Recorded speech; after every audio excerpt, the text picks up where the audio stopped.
the White House has apparently also restricted access to not just calls from Ukraine, but to calls with Vladimir Putin and Saudi Arabia. Okay, now I'm gonna give you some context on this.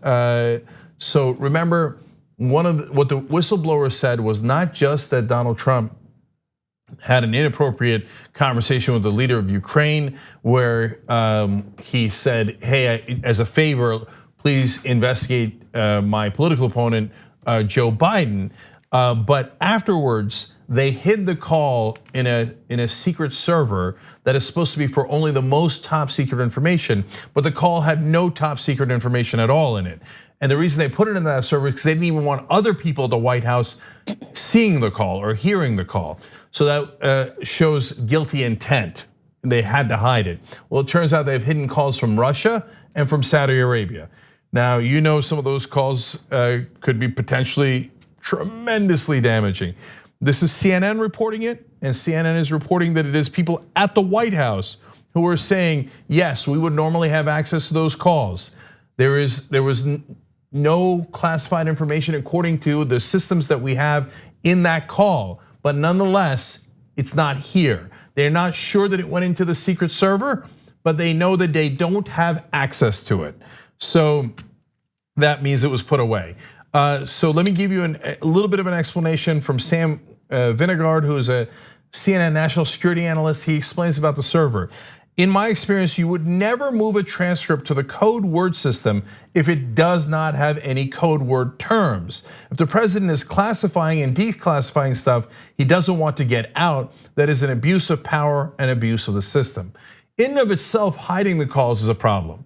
But what's in the calls could be a much bigger problem. One of the calls that's missing apparently is the call that he had with Mohammed bin Salman, the leader of Saudi Arabia, after we found out that they had dismembered Khashoggi, who was a columnist for the Washington Post.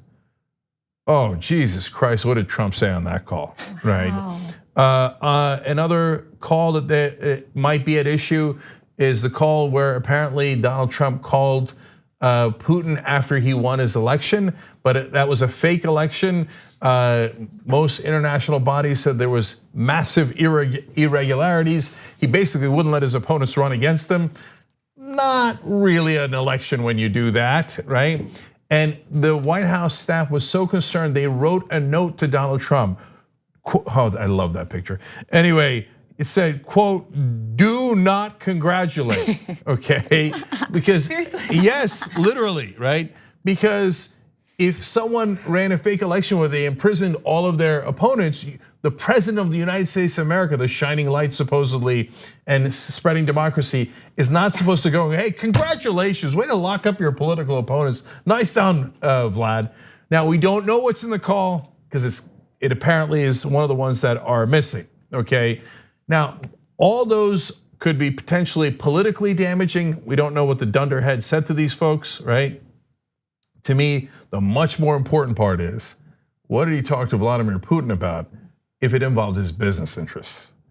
Ding, ding, ding, ding, we got a winner, okay? So I don't know where they hid these calls, but if it's now like Nixon's tapes, you get those calls and this thing is over even quicker than it would normally be, is my guess. It's an informed guess. And like I said, this story's breaking right now. Sometimes things change in the first 24 hours, etc. But that looks to be pretty damaging, very damaging to Donald Trump. Yeah, curious what you guys think. I mean, that's an abuse of the system.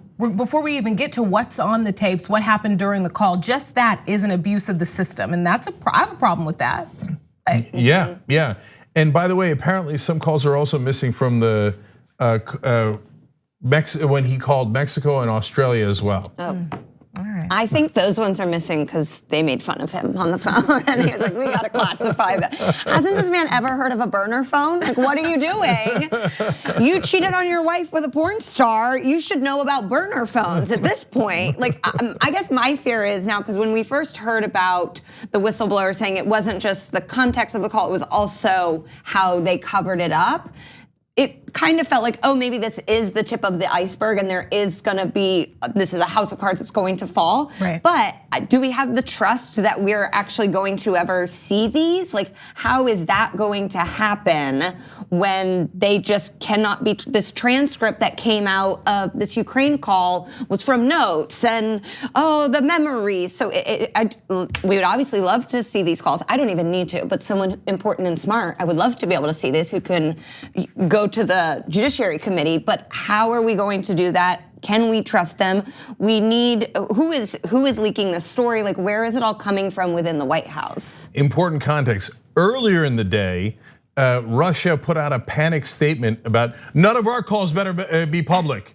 Okay, make sure that America, it would be a breach of important diplomatic protocols if you make any of our calls public.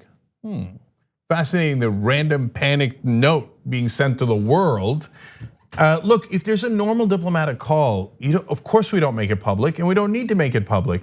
Even if it's not highly classified, you don't need to make it public.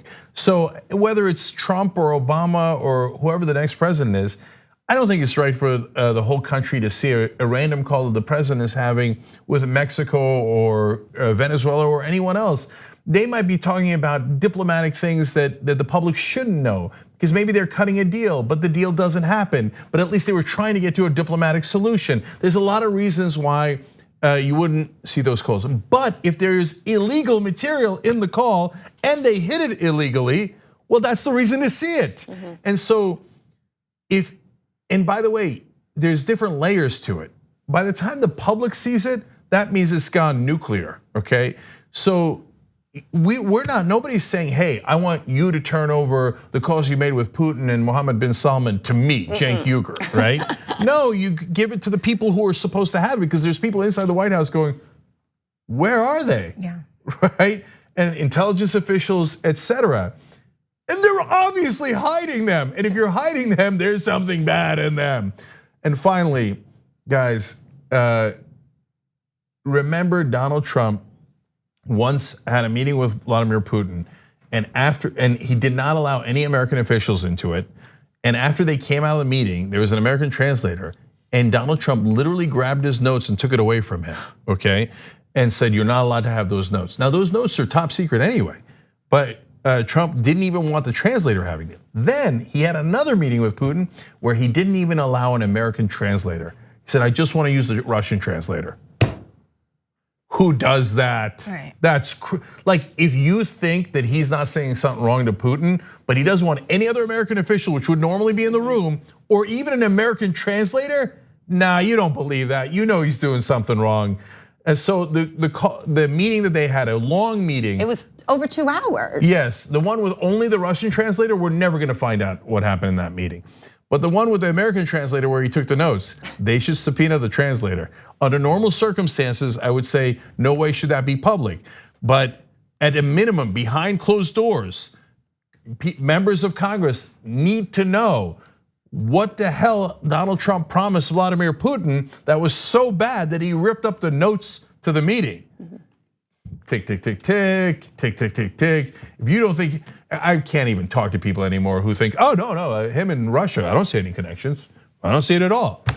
Okay, well, you're trying super hard not to. Thanks for watching The Young Turks, really appreciate it. Another way to show support is through YouTube memberships. You'll get to interact with us more. There's live chat emojis, badges.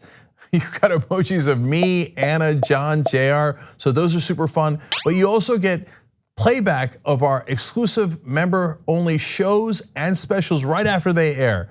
So all of that, all you gotta do is click that join button right underneath the video. Thank you.